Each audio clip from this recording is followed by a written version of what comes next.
Good morning, glory, and evening, grace, America. I'm Hugh Hewitt in Studio West, joined by Brent Gardner, one of our favorite guests. He is the Vice President and the Head of Governmental Affairs for our sponsor, the Americans for Prosperity. He's always clued in on what's going on in the Hill. Hello, Brent. How are you? Hey, Hugh. Happy draft day. I got my Browns tie on. We're drafting number 2. So I'm looking for Travis Hunter in Cleveland for the next 20 years and into the Hall of Fame. But I have low expectations. Brent, I have the same kind of expectations for the reconciliation bill. Yesterday, I spoke to Chairman of House Ways and Means Committee, Jason Smith. He told me July 4 is when they want it on the president's desk.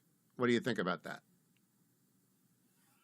Look, I'm worried that this could slip. I'm pretty hopeful that when the Congress returns next week, that they treat this like preseason is over, that the time for them to be able to get this done is now, and they're going to be putting pen to paper on this reconciliation bill. You know, it's now got the working title of the Renewing the American Dream Act, and this is a make or break moment for the GOP. They've got to get it done quickly. I'm hopeful that they get it done into the president before then. Now, I think July 4 would be fine because the title charts of politics are pretty fixed. And if you haven't got the economy cooking by the end of Q1 26, you're going to get wiped out in Q4 of 26. You agree with that assessment, Brent? Yeah, no question, Hugh. If Republicans have any chance of bucking the historical trends of a new presidency at the midterms, they have to get this right. They have to do it quickly, and they have to have the effects of the certainty this gives the American people, American business, and American families what they're looking for, an opportunity to be able to take hold. That's something they missed doing in 2017. It came late, and it wasn't the kind of thing that Americans felt by the midterms. This is really a make-or-break moment for the GOP. You know, what I talked with Chairman Smith about was the need for small business owners especially to know what their rate's going to be. They really can't build out space, expand, hire workers, think about a second location if they don't know what their tax rate's going to be, Brent. Does that? I think that's what it got into one big, beautiful bill as opposed to two, as everyone realized business owners need certainty. Is there agreement on that, even though they're still working on the SALT deduction? I think so, Hugh. I think ultimately there's been rumors in the last several months of some seriously unserious proposals, things like allowing taxes to come up and raise. And I think it's time to move past that.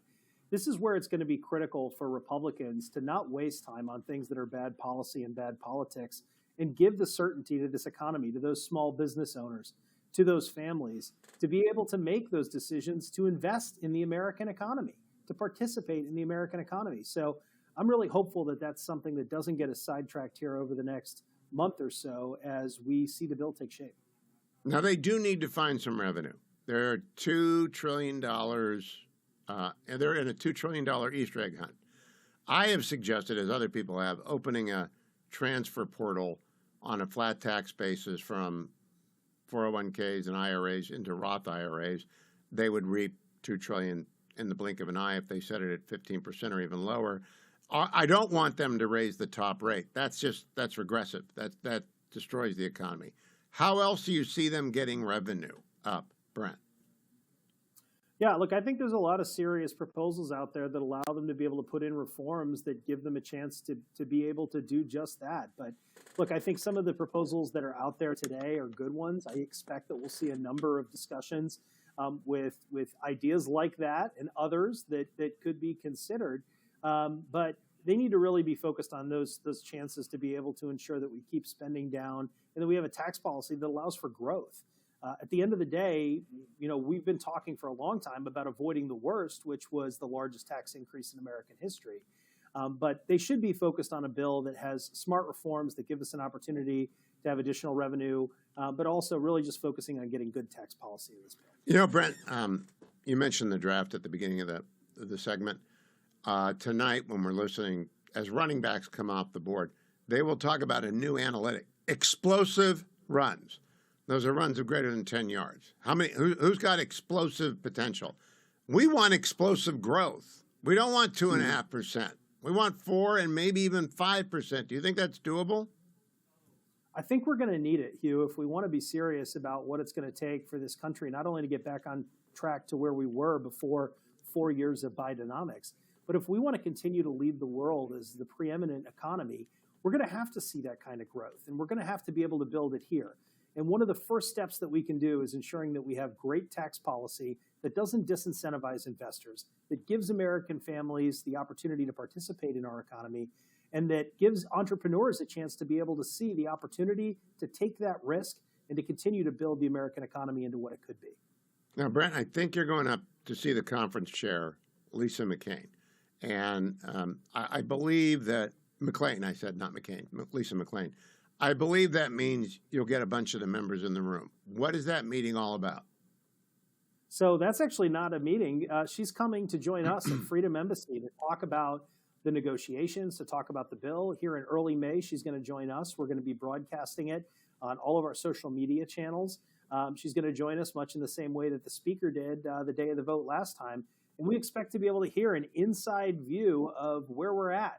And I expect that hopefully at that point, she'll have a lot of good things to report and some things that will continue to be on our to-do list after this bill. Now, what do you think is going to be on your to-do list? Well, I think we're really excited about some of the opportunities that could exist in this bill, but this nation has a dramatic need to be able to address our energy crisis. You know, regardless of how you view energy, it's critical, whether you're a Republican or a Democrat. You know, President Trump's plans for reindustrialization in this country is impossible because today we don't have the baseload generation, we don't have the permitting available, we don't have the infrastructure necessary to build a 21st, 22nd, or hopefully into the future economy. So to get all of that right, we're going to have to address the energy crisis in the back half of this year with smart policy that allows the private sector to be able to build what we need for the future. Have you sat down with Doug Burgum yet? Because he's the apostle of energy production. He is really out there preaching about drill everywhere, all of the above, sell off the land, get the minerals leased, let them go offshore and slant drill if they want to, because we need an energy baseload significantly higher than what we've got if we want to stay competitive in AI and supercomputing. He ought to be just wearing a robe and sandals. Yeah, no, listen, I think the promise of the way folks are talking are great. What the back half of this year is going to be is about taking those ideas, those concepts, and putting them into reality. Because if they don't happen, America will struggle to be able to lead as we have for the past decades without that type of build out of baseload, without that type of energy policy. It's going to be essential for us to do it. You know, what we want people to do is to go to protectprosperity.com, protectprosperity.com. What will they find there, Brent, at protectprosperity.com? Yeah, they'll find everything from stories about folks who are engaging with us in these issues, people who care deeply about it. But the biggest thing they'll find is an opportunity to raise their hand and get involved themselves. This is an effort that was demanded by the American people in last year's elections. And there's a great opportunity to not just get out there and vote for the right candidates, but to help ensure that we ultimately get these ideas across the finish line. Whether it's this tax bill, whether it's the energy challenges that we face, or many other issues that this country demands the type of action that we know we need to get to where we want to be, there's a great opportunity for folks to be able to get engaged. And we need people to really dial in and focus and push their congressman over the line. Protectprosperity.org, protectprosperity.com, protectprosperity.com. Brent, great to talk to you. I'll see you in the Beltway next week, I hope. Protectprosperity.com. Speaking of markets and prosperity, let me give you the market report. It's closed now, brought to you by our friends at